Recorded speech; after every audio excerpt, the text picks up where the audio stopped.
ఈ విధంగా బదరికావనంలో ఉండేటువంటి ఋష్యాదులందరూ కూడా కృష్ణ పరమాత్మను దర్శనం చేసుకుని నరకాసురుడి యొక్క విషయమంతా చెప్పి వెళ్ళిన తర్వాత నరకాసురుడిని చంపడానికి కృష్ణుడు ఆలోచించే సమయంలో దేవేంద్రాదులు కూడా బయలుదేరారు. దేవేంద్రుడు అమరావతి నుంచి బయలుదేరాడు. అయితే అమరావతి అనేటువంటిది నరకాసురుడు స్వాధీనం చేసుకున్నాడు కదా. అంటే అమరావతి మొదలైనటువంటి ప్రాంతాల్లో వీళ్ళు తిరుగుతున్నారు, కానీ ఎప్పుడు నరకాసురుడు కనపడ్డా తప్పించుకొని తిరుగుతున్నారు అన్నమాట. వీళ్ళు పదవులైతే లేవు, నరకాసురుడి ఆధీనంలోనే మొత్తం ఉందన్నమాట. వీళ్ళు ఉన్నారంటే ఉన్నారే కానీ ఏ పదవి లేదు, ఎంత ధైర్యంగా ఎవరికి ఏ హామీలు ఇవ్వడానికి లేదు. నరకాసురుడిని చూస్తే భయపడుతున్నారు. కానీ వీళ్ళు సమయం కోసం ఎదురు చూస్తున్నారు. ఎలాగైనా నరకాసుర సంహారం చేయించేసి మళ్ళా మన పదవులు మనం సంపాదించుకోవాలి కదా అని. ఒకసారి వీళ్ళు ఏం చేశారంటే దేవేంద్రుడు బయలుదేరాడు. దేవేంద్రుడు ఐరావతం మీద వజ్రాయుధాన్ని ధరించి బయలుదేరాడు. అదేవిధంగా దేవతా సమూహం కూడా చాలా మంది ఆయన కూడా బయలుదేరారు. అష్టదిక్పాలకులందరూ కూడా బయలుదేరారు. ఆ దిక్పాలకులతో పాటు దేవేంద్రుడు బయలుదేరి ఆకాశ మార్గంలో వచ్చి ద్వారకా నగరం పైన ప్రకాశిస్తూ ఉంటే ఎలా ఉన్నదయ్యా అంటే ద్వారకా నగర ప్రజలందరికీ కూడా ఆకాశంలో పెద్ద చల్లనైనటువంటి ఒక వెలుగు కనపడ్డదన్నమాట. ఆ వెలుగు దగ్గరకు వచ్చే కొద్దీ ఆకారాలు కనపడుతున్నాయి. దూరం నుంచి ఒక వెలుగే, దగ్గరయ్యే కొద్దీ ఆకారాలు కనపడుతున్నాయి. దగ్గరయ్యే కొద్దీ ఐరావతము, దేవేంద్రుడు, తర్వాత కుబేరుడు, వరుణదేవుడు, యమధర్మరాజు వీళ్ళందరూ కూడా వాళ్ళ వాహనాల మీద దర్శనమిచ్చారు అన్నమాట. వాళ్ళ వాహనాల మీద వాళ్ళకి తగినటువంటి వాహనాలు వాళ్ళకు ఉన్నాయి.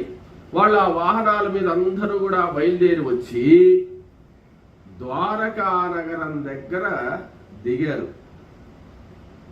అంటే మనం ఆలోచించాల్సింది, దేవతలకు మనకు అలా సంబంధం ఉందా అంటే వాళ్ళ ఆకాశంలో వచ్చి మన భూలోకానికి వచ్చి మన మానవులతో మాట్లాడిపోయినటువంటి సందర్భాలు చాలా ఉన్నాయి. ఇప్పుడు మన వాళ్ళు ఏమంటే దేవుడు ఉన్నాడా చూపించండి, మాకు కనపడలేదే అంటే వీళ్ళందరికీ కనపడాల్సిన అవసరం వాళ్ళకి లేదు.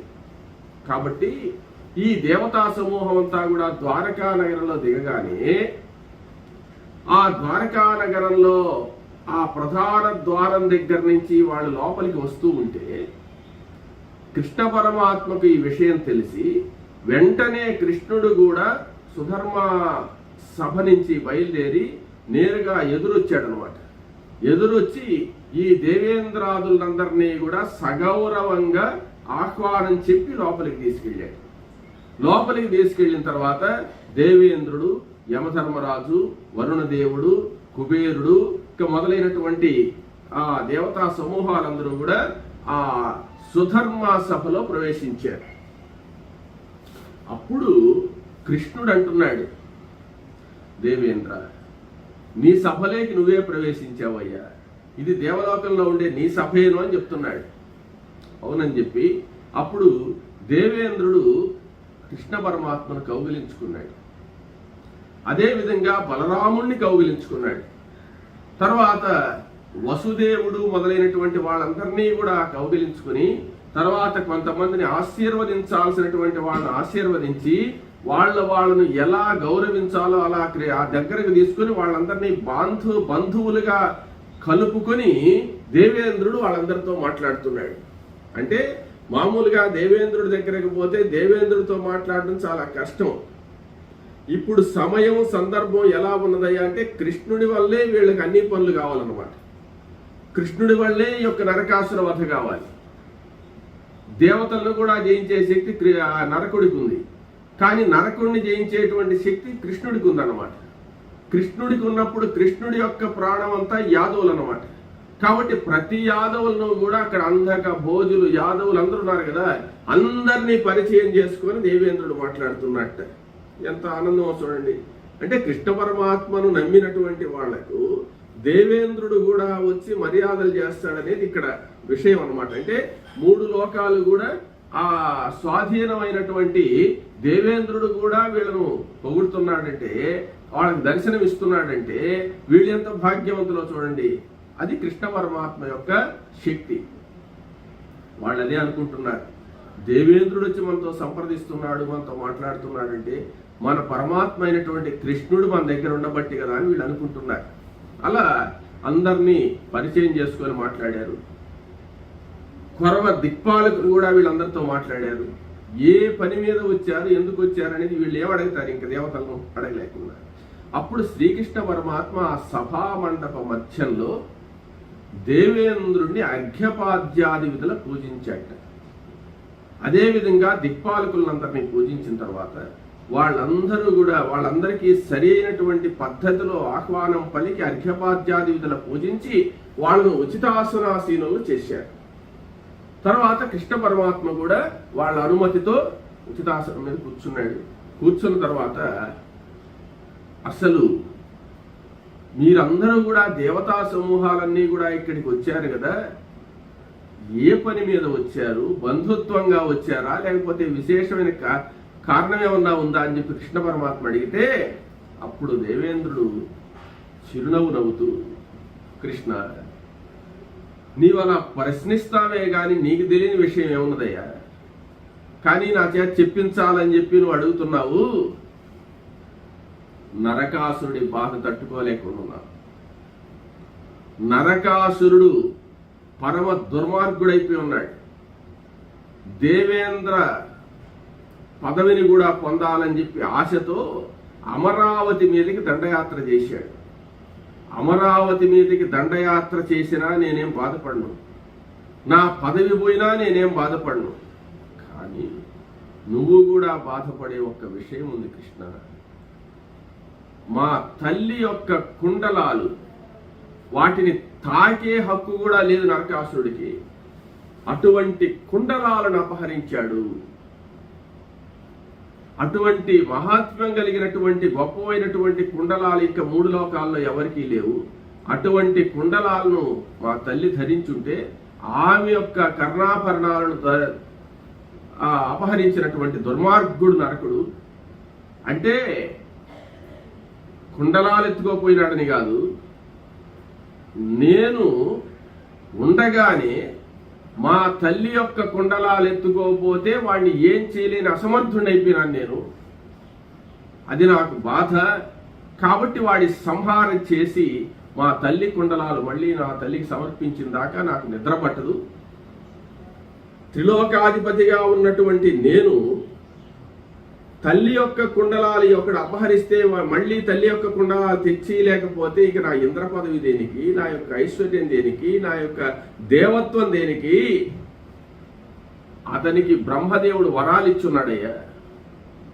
దేవతల చేత గాని రాక్షసుల చేత గాని ఏ హాని జరగకుండా వరం పొందున్నాడు వాడు.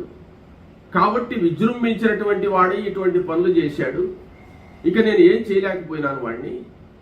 నీవు మాత్రమే వాణ్ణి సంహరించగలవు. ఇంకా విశేషమైనటువంటి వస్తువులన్నీ కూడా వాడి స్వాధీనంలో ఉన్నాయి. వరుణుడి యొక్క ఛత్రాన్ని కూడా అపహరించాడు. ఆ ఛత్రం యొక్క మహాత్మ్యం నీకు తెలుసు. ఇంకా మనం విహరించేటువంటి మేరు పర్వతం దగ్గర ప్రధానమైనటువంటి దేవతలందరూ విహరించేటువంటి రత్నమయమైనటువంటి ఒక శిఖరం ఉంది. ఆ రత్నాలన్నీ కూడా వాడు అపహరించాడు. ఏదైతే గొప్ప గొప్ప వస్తువులు ఉన్నాయో ఆ గొప్ప వస్తువులన్నింటినీ కూడా వాడు స్వాధీనం చేసుకొని ఉన్నాడు. మనం దేవతలు రాక్షసులు దేవతలు వాడిని చేయలేరు. కాబట్టి ఈ ప్రమాదం నుంచి నీవు తప్పించవలసింది కృష్ణ అని చెప్పి అది వేడుకోవడానికి ఇక్కడికి వచ్చాము అని చెప్పి ఆ దేవేంద్రుడు తాను వచ్చినటువంటి విషయాన్ని మొత్తం విశదీకరించాడు కృష్ణుడు. అప్పుడు కృష్ణుడు అంటున్నాడు, దేవేంద్ర, ఇదే వృత్తాంతాన్ని బదరికావనం నుంచి వచ్చి ఋషులు కూడా చెప్పినారు. ఋషులు కూడా ఈ యొక్క బాధను గురించి చెప్పారు. ఈ నరకుడి యొక్క నరక బాధలు పడలేకుండా ఉన్నామన్నారు వాళ్ళు. మీరు కూడా అదే చెప్పారు. ఇప్పుడు దేవతలు, బ్రాహ్మణులు, ఈ యొక్క వీళ్ళందరూ కూడా వచ్చి నాకు చెప్పారు కాబట్టి దేవ బ్రాహ్మణులు రక్షించాల్సినటువంటి బాధ్యత నా మీద ఉన్నది కాబట్టి తప్పకుండా మీరింత దూరం వచ్చి చెప్పాల్సిన అవసరం లేదు, నాకు అర్థమైంది, వెంటనే బయలుదేరి వాడిని సంహారం చేస్తాను. ఋషీశ్వరులకు ఏం చెప్పానంటే అతి త్వరలో వాడిని సంహరిస్తానని చెప్పాను. దేవేంద్ర, ఇప్పుడు మీరు వచ్చి ఇంత దూరం వచ్చి త్రిలోకాధిపతులైనటువంటి మీరు ఇక్కడికి వచ్చి నరకాసురుడి బాధపడుతున్నాము, దేవలోకంలో ఉండలేక మానవ లోకానికి వచ్చేసి అక్కడక్కడ తిరుగుతూ బతుకుతున్నాం అని చెప్పారు కాబట్టి ఇక నేను ఆలస్యం చేయను, ఇప్పుడే బయలుదేరతా ఉండు, నీతోనే నేను బయలుదేరతానని చెప్పి ఒక్క క్షణం ఉండండి అని చెప్పి వెంటనే సంసిద్ధుడై రాని లోపలికి పోయినాడు. లోపలికి పోయి సత్యభామ దగ్గరికి పోయినాడు. ఇక్కడ ఉగ్రసేన మహారాజు, వసుదేవుడు, బలరాముడు వీళ్ళందరూ దేవేంద్రుడితో మాట్లాడుకుంటున్నారు. రెడీగాడానికి పోయినాడు, సిద్ధంగాడానికి. అక్కడ సత్యభామతో చెప్పాడు, నేను నరకాసురుడనే దుర్మార్గుడున్నాడు, ఆ నరకాసురుడిని సంహరించేసి వస్తాను, బయలుదేరుతున్నాను అని చెప్తే సత్యభామ ఏం చెప్పిందంటే నేను కూడా వస్తాను అని చెప్తున్నాను. నేను కూడా వస్తాను అంటే కృష్ణుడు ఏమన్నాడంటే, సత్య, నేను పోయేదేమి ఉద్యానవనాల్లో విహారానికి కాదు, లేదు సరస్సుల్లో జలక్రీడలకు కాదు, లేదంటే ఏదైనా విహార స్థలాల్లో ఆనందకరమైనటువంటి దృశ్యాలు చూడడానికి నేను పోవడం లేదు, పోయేది యుద్ధానికి. నీవు చూస్తే స్త్రీవి, ఏదన్నా విలాస ప్రాంతాలకైతే తీసుకోపోతాను కానీ యుద్ధానికి ఎవరైనా భార్యను తీసుకోపోతారా? నువ్వు అందులో కుసుమ కోమలివి, వద్దని చెప్పాడు. అప్పుడు ఆమె ఏం చెప్పిందంటే, శ్రీకృష్ణ పరమాత్మ యొక్క భుజం మీద ఆమె యొక్క ముఖం పెట్టి ఆయన గడ్డం పట్టుకొని, ఏమండి కృష్ణ, ఏమండి నా వందలే కృష్ణ, నీ అంటి త్రిలోక రక్షకుడు, జగద్రక్షకుడైనటువంటి నీకు నేను భార్యను, నీతో కూడా నేను వస్తే ఆ నరకుడు కాదు 14 లోకాల్లో ఉండే ఏ శత్రువు వచ్చినా ఎవరొచ్చినా నన్నేం చేయగలరయ్యా? నేను ప్రశాంతంగా నీ రథంలో కూర్చొని ఉంటాను, నీవు చేసే యుద్ధాన్ని చూడాలని కోరికగా ఉంది నాకు. నేను ఎన్నో చూశాను కానీ యుద్ధం చూడలేదప్పా. నీవు చేసేటువంటి క్రీడలన్నీ చూస్తున్నాను, నీ సాహసాలన్నీ చెప్తుంటే వింటున్నాను కానీ ఈసారి ఏందో నాకు ప్రత్యక్షంగా నువ్వు చేసే యుద్ధం చూడాలనిపిస్తుంది, నేను కూడా వస్తానని చెప్పింది. కృష్ణుడు సత్యభామ మాట దాటలేడు. సత్యభామ అంటే అమితమైన ప్రేమ, ఆయనకి ఇష్టం అన్నమాట. సరే సత్య, వెళదాంలే అని చెప్పన్నాడు. కానీ కారణం ఏమిటి అని భగవంతుడు కాబట్టి ఆయనకి తెలుసు. మామూలుగా అయితే ఒప్పుకోడు, దానికి ప్రధానమైనటువంటి కారణం ఉంది, దీనికి ఏదైనా విశేషం ఉంటుందని ఆయనకి తెలుసు అన్నమాట. తెలుసు కాబట్టి అందుకే పోయి సత్యభామకు చెప్పిరాడానికి పోయినాడు. ఏమంటే సత్యభావం తీసుకోపోవాలనే విషయం ఆయనకు తెలుసు. సరే సిద్ధంగా పోదామన్నాడు. సరే మళ్ళా సభామండపంలోకి వచ్చేసాడు. సభామండపంలోకి వచ్చేసి ఇంకా కొంతసేపట్లో బయలుదేరదాం, దేవేంద్ర మీరు కూడా ఉండండి, ఆ ప్రాగ్జ్యోతిషపురం అని చెప్పారు కదా ఆ నరకాసురుడు ఉండేది, ఆ ప్రాగ్జ్యోతిషపురానికి దారి సరిగ్గా తెలియదు నాకు, మీరు ఒక్కరో దారి చూపించేసి ఆ ఊరు చూపించేసి పోండి చాలు, తర్వాత సంగతి నేను చూసుకుంటానని చెప్పి అన్నాడు. అని దారుగా రథాన్ని సిద్ధం చేయమని దారుకుండి అన్నాడు. దేవేంద్రుడుండి అవసరం లేదన్నాడు. కృష్ణ, నీవు దారుకుడి యొక్క రథంలో రావలసిన సందర్భం కాదు ఇది. గరుత్మంతుడు వచ్చున్నాడయ్యా, గరుత్మంతుడిని కూడా పిలుచుకోవచ్చాను, సిద్ధంగా మీకు వాహనం కూడా గరుత్మంతుడు, ఇంతకు ముందు మీరు తిరిగినటువంటి వాహనమేను, ఇడుగో గరుత్మంతుడు వచ్చున్నాడు చూడు అనేటువంటి గరుత్మంతుడు అక్కడే ఉన్నాడు అనమాట. ఆ గరుత్మంతుడిని కృష్ణ పరమాత్మ చూశాడు, పరమానంద భరితుడైనాడు. నీవు అనేక సార్లు విహరించినటువంటి ఈ గరుత్మంతుని మీద వెళితే నీకు ఆకాశ గమనము, తర్వాత అక్కడ ప్రాగ్జ్యోతిషపురంలో యుద్ధం చేయడానికి అన్నిటికీ అనుకూలంగా ఉంటుంది, గరుత్మంతుడి మీద వెళ్ళి యుద్ధం చేయవలసింది అని చెప్పి ఆయన అన్నాడు. అన్న తర్వాత ఇంక త్రిలోకాధిపతి యొక్క మాట కాదనేది ఏముంది, అలాగే దేవేంద్ర అన్నాడు. ఇంతలో సత్యభామ సిద్ధమై వచ్చింది. శార్ణ్యం అనేటువంటి ధనస్సు, కౌమోదకి అనేటువంటి గద, ఇంకా సుదర్శన చక్రము, ఇవన్నీ కూడా ఆయన దగ్గరికి వచ్చేసాయి అనమాట. ఇవన్నీ కృష్ణ పరమాత్మ పోయి సిద్ధం చేసుకొని రావాల్సిన అవసరం లేదు. ఆ పంచాయుధాల్లో ఉండేటువంటి పాంచజన్యం అనే శంఖము, చక్రము, గద, ఈ యొక్క కత్తి, ఇవన్నీ కూడా నేరుగా స్వరూపాలు ధరించి ఆయన దగ్గరికి వచ్చేస్తాయి అన్నమాట. ఆ ఆయుధాలన్నీ కూడా సిద్ధమై ఆయన దగ్గరికి వచ్చేసాయి. సత్యభామ కూడా వచ్చేసింది. సత్యభామ వచ్చిన తర్వాత గరుత్మంతుడు అక్కడే, ఏది ఆ సుధర్మ సభలోనే ఉండేటువంటి గరుత్మంతుడు కొంచెం ఉండాడు. ఆ గరుత్మంతుడి మీద సభలోనే ఎక్కారు వాళ్ళు. గరుత్మంతుడికి ఉండేటువంటి విశేషం ఏంటంటే, చిన్నవాడుగా కాగలడు, పెద్దవాడుగా కాగలడు, పర్వతం అంత వాడు చాలా పెద్దవాడు అయిపోతాడు. సందర్భాన్ని బట్టి ఆయన ఎంత కావాలంటే అంత అవుతాడు అనమాట. అక్కడ కృష్ణ పరమాత్మ, సత్యభామలు ఇద్దరు కూడా గరుత్మంతుడి మీద ఎక్కారనమాట. ఎక్కిన తర్వాత దేవేంద్రుడు బయలుదేరాడు. దేవేంద్రుడు బయలుదేరిన తర్వాత ఈ దిక్పాలకులు బయలుదేరారు. అందరూ కూడా సభలో నుంచి వచ్చేసి వాళ్ళ వాహనాల మీద ఎక్కారు. కృష్ణ పరమాత్మ గరుత్మంతుడి మీద ఎక్కినటువంటి వాడే ఆ సభలో నుంచి వచ్చాడు. సభలో నుంచి వచ్చిన తర్వాత ఇక్కడ బయటికి రాగానే గరుత్మంతుడి స్వరూపము యుద్ధరంగంలో ఇంకా పెరుగుతుందన్నమాట. విశాలమైనటువంటి ఆ గరుత్మంతుడి మీద ప్రశాంతంగా వీళ్ళిద్దరూ కూర్చున్నారు. అలా దేవేంద్రుడు ఆ ఐరావతాన్ని అధిరోహించాడు. అధిరోహించిన తర్వాత ఐరావతం ముందు పోతూ ఉన్నది. ఈయన యమధర్మరాజు, వరుణదేవుడు వీళ్ళందరూ కూడా బయలుదేరారు. దేవతా సమూహాలన్నీ బయలుదేరాయి. ఇక యాదవులు అనేటువంటి వాళ్ళు ఎవరు యుద్ధానికి రాలేదు. యాదవులందరి దగ్గర వీడ్కోలు, అంటే అందరికీ పోయొస్తానని చెప్పాడు కృష్ణుడు. పోయొస్తానని చెప్పంటే దేవతలు వస్తున్నారు కాబట్టి దేవతలతో కూడా పోయి యుద్ధం చేస్తాడు. ఇంక యాదవులు రావాల్సిన అవసరం ఉంది. కాబట్టి బలరాముడి దగ్గర, తర్వాత ఉగ్రసేన మహారాజు దగ్గర, వసుదేవుడి దగ్గర, అందరి దగ్గర సెలవు తీసుకున్నటువంటి వాడి కృష్ణ పరమాత్మ యుద్ధానికి వెళ్ళి వస్తానని వాళ్ళందరూ ఆశీర్వచనాలు తీసుకుని అందరికీ కూడా వీడ్కోలు పలికి బయలుదేరారు. బయలుదేరిన తర్వాత దేవేంద్రుడు ఏం చెప్పాడంటే, కొంత దూరం మనం భూమి మీదనే పోదామన్నాడు.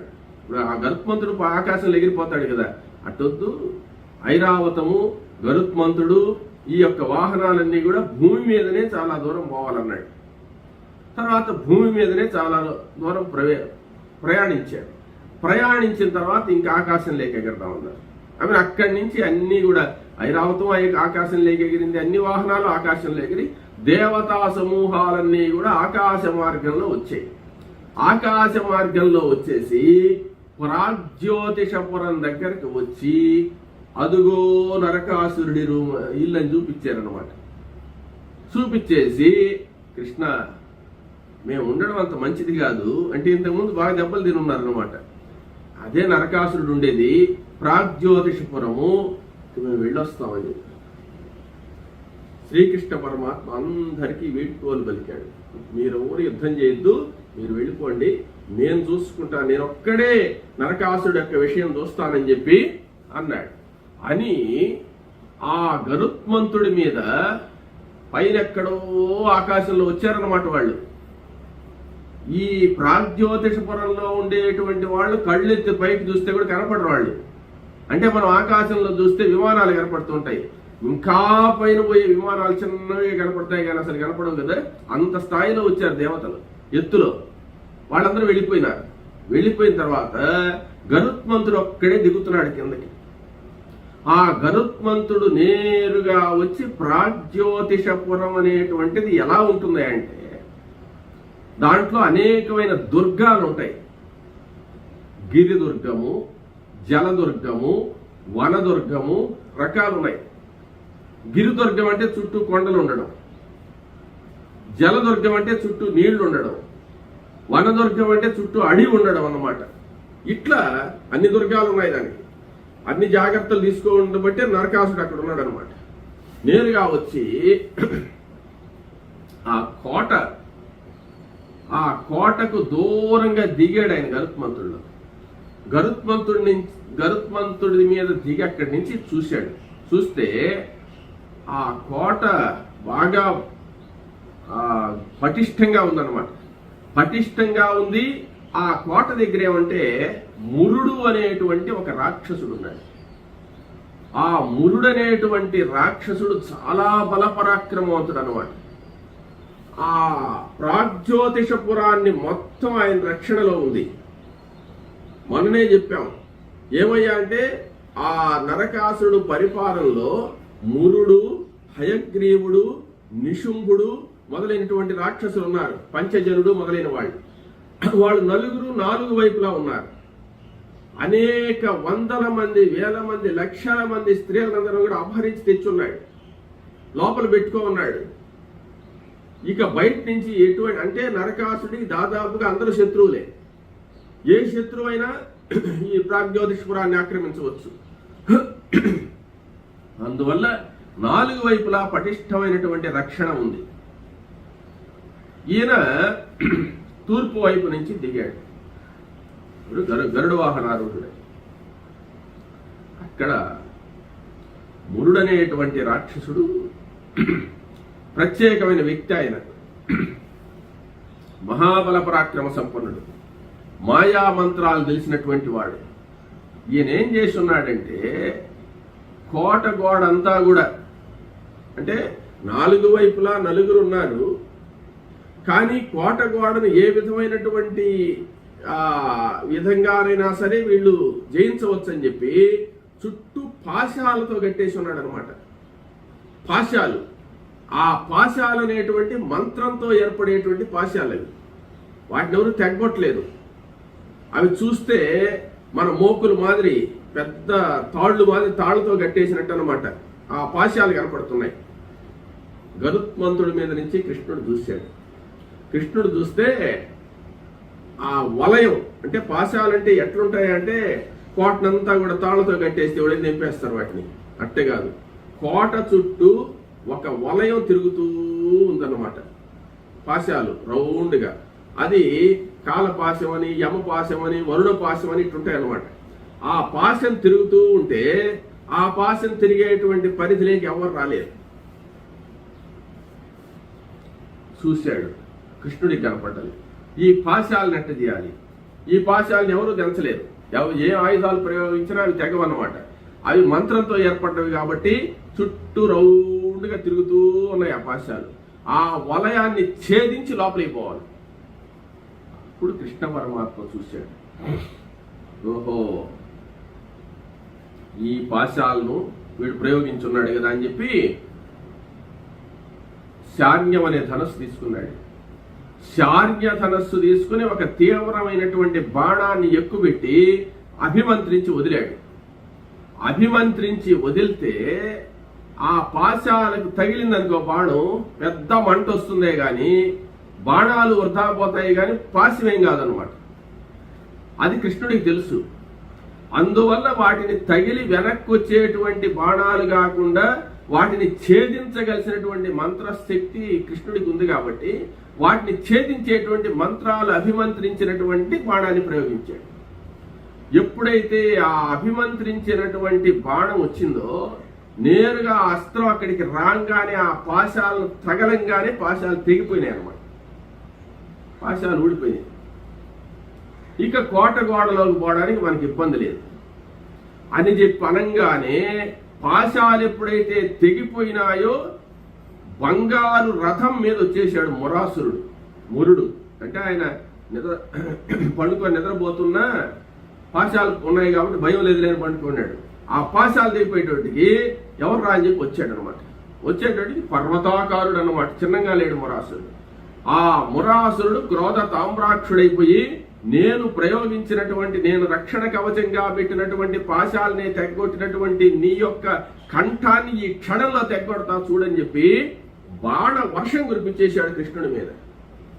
ఎటువంటి బాణ వర్షం అయ్యా అంటే వాడు ప్రయోగించినటువంటి బాణాల్లో నుంచి గదలు కావచ్చు, పరిగలు కావచ్చు, ముళ్ళ గదలు కావచ్చు, కత్తులు కావచ్చు, క్రూర మృగాలు కావచ్చు, అన్నీ వచ్చి వర్షం కురిసినట్టు కృష్ణుడి మీద పడుతున్నాయి.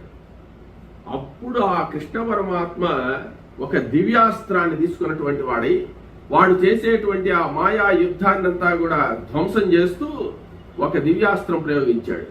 ఆ దివ్యాస్త్రం కృష్ణుడి యొక్క శార్య ధనస్సులో నుంచి బయలుదేరినటువంటిది వీడు ప్రయోగించిన అస్త్రంలో నుంచి వచ్చేటువంటి సమస్త అస్త్ర శస్త్రాలనే కాకుండా క్రూర మృగాలన్నింటినీ మింగేస్తూ వచ్చేసిందనమాట.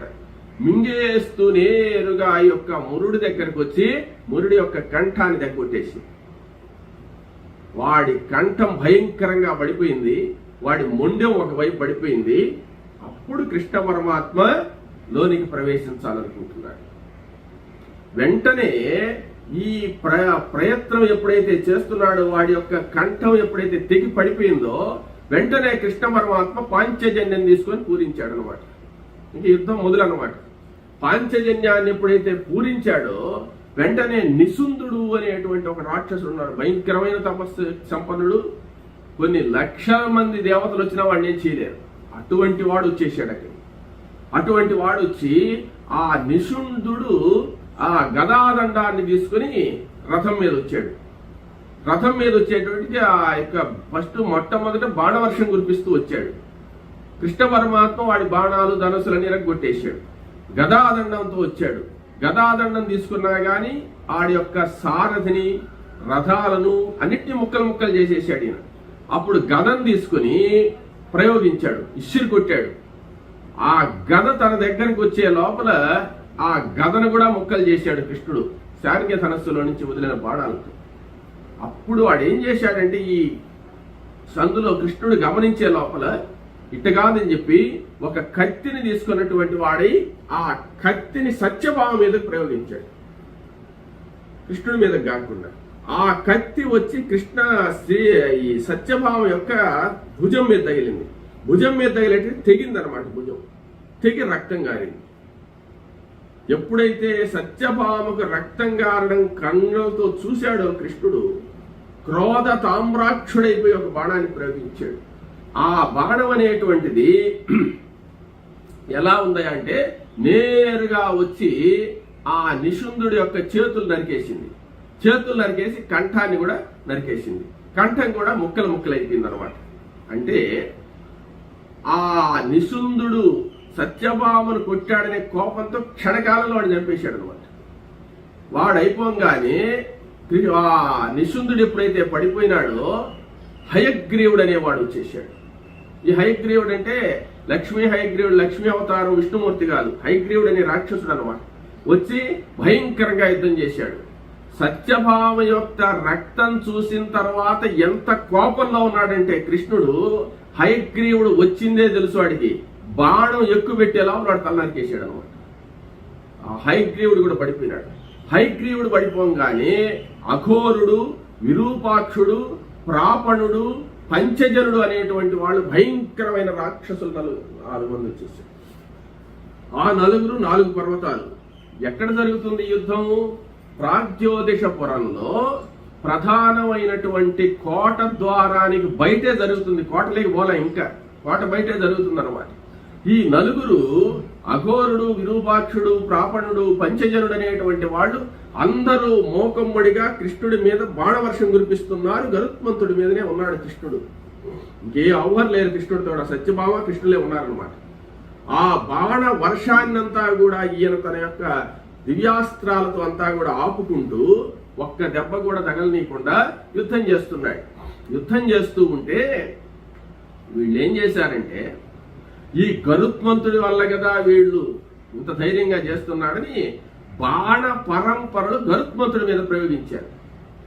ఆ గరుత్మంతుడి యొక్క శరీరం అంతా కూడా రక్తసిక్తం అయిపోతుంది అనమాట. రక్తం కారుతూ ఉంది. అది చూశాడు ఆయన.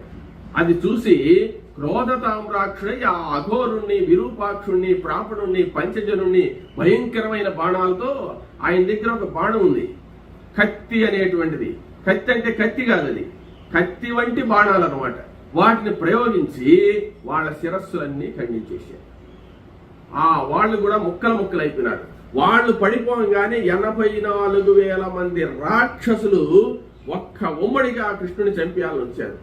ఆ 84,000 మందిని కూడా దివ్యాస్త్రాన్ని ప్రయోగించి ఒక్క బాణాన్ని ప్రయోగించాడు, అస్త్రాన్ని. ఆ బాణం ఆకాశంలో నిలబడ్డది. ఆకాశంలో నుంచి కొన్ని లక్షల బాణాలు ఆ బాణంలో నుంచి వస్తున్నాయి అన్నమాట. శ్రీరామచంద్రమూర్తి 14,000 మంది రాక్షసులను ఒక్కడే అంటే చంపేశాడో, ఈ కృష్ణ పరమాత్మ 84,000 మంది రాక్షసుల్ని క్షణకాలంలో భస్మం చేసేసాడు. 84,000 మంది చచ్చిపోయినారనమాట. 84,000 మంది చనిపోతే ఆ 84,000 మంది చనిపోయిన తర్వాత ఇంకొక 8,000 మంది వచ్చారు, మళ్ళీ ఇంకా బలవంతులు. ఆ 8,000 మందిని కూడా చంపేశాడు కృష్ణుడు ఒక్కడే. ఈ యుద్ధం భయంకరమైన యుద్ధం అనమాట. అవలీలగా చంపేస్తున్నాడు అందరినీ. అప్పుడు వీళ్ళందరూ కూడా ఎప్పుడైతే భయంకరమైనటువంటి కృష్ణ పరంపరలలో ఆ 84,000 మంది, ఈ 8,000 మంది, తర్వాత ఈ అఘోర విరూపాక్ష ప్రాపణ పంచజనుడు, హయగ్రీవుడు, నిశుంధుడు, తర్వాత మురాసురుడు మొత్తం మట్టి గరుచుకొని పోయినారన్నమాట. అంటే కొంతమందినే చెప్పారు, ఇంకా చాలా మంది చంపేశాడు. ఇక్కడ భయంకరమైనటువంటి కృష్ణ పరమాత్మ గరుడ వాహనారూఢుడై వచ్చి యుద్ధం చేస్తున్నాడనే విషయం, వీళ్ళందరూ సంహరింపబడుతున్నారనే విషయం తెలిసి నరకాసురుడికి భయం వేసింది అనమాట. ఏంటి ఒక్క యాదవుడు, ఒక్క కృష్ణుడు ఇంతమందిని చంపుతాడా, చూస్తాను ఇంకా నా యొక్క పరాక్రమాన్ని చూపిస్తానని దివ్యరథ సమారూఢుడైనటువంటి నరకాసురుడు యుద్ధానికి సన్నద్ధుడై కృష్ణ పరమాత్మ ఎదురు చూస్తున్నాడు, ఎప్పుడొస్తాడా నరకాసురుడు ఎప్పుడొస్తాడని. అటువంటి నరకాసురుడు దివ్య రథం మీద బయలుదేరినటువంటి వాడై తన యొక్క కోట గోడ దగ్గరకు వచ్చి కోట గోడను దాటినటువంటి వాడై ఆ కోట గోడ దగ్గర నుంచి గరుత్మంతుడి మీద ఉండేటువంటి కృష్ణుణ్ణి చూశాడు. కృష్ణుణ్ణి చూసి, కృష్ణ ఎంతో మంది దేవతలను సంహరించాను, 14 లోకాలను సంహరించాను, నీ కోసమే ఎదురు చూస్తున్నాను, నిన్ను చంపాలని చెప్పి చాలా కోపంగా ఉంది నాకు అని చెప్పి అన్నాడు. అని ఒక్కసారి ఆ కృష్ణుడి సాయి చూశాడు. చూసి, ఇంత మందిని సంహరించావు, ఇంతమందిని అవలీలగా సంహరించావు, ఇంత పరాక్రమాన్ని చూపిస్తున్నావు, అసలు ఎవడివా నువ్వు అన్నాడు. ఆయన కృష్ణుడే నాకు తెలుసు.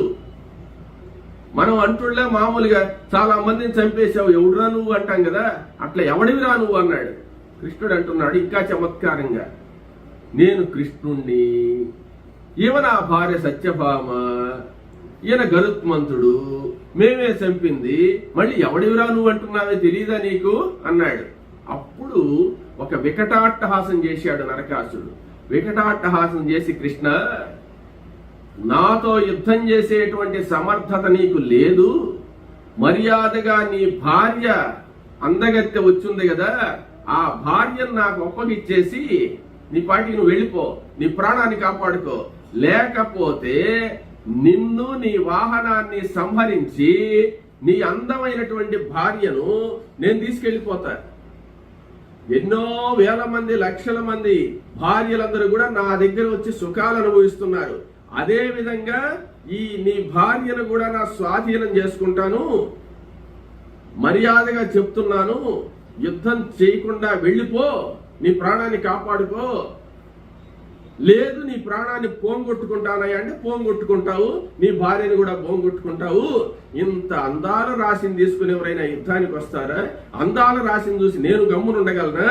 కాబట్టి నిన్ను సంహరించి నీ భార్యను నేను స్వీకరిస్తానని ఏదేదో మాట్లాడుతున్నాడు.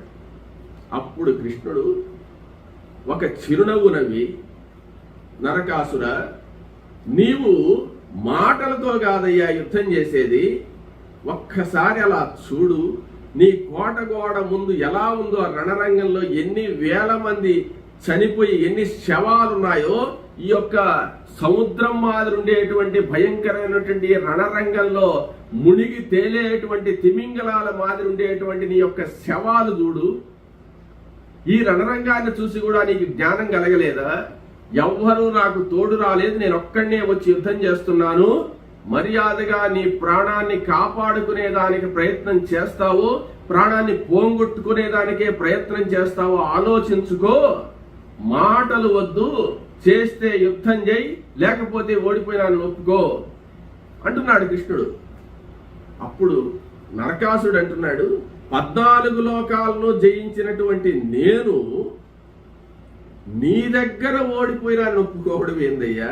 ఇది హాస్యాస్పదంగా ఉంది. నీకు మాట్లాడడం కూడా చేత కాదా?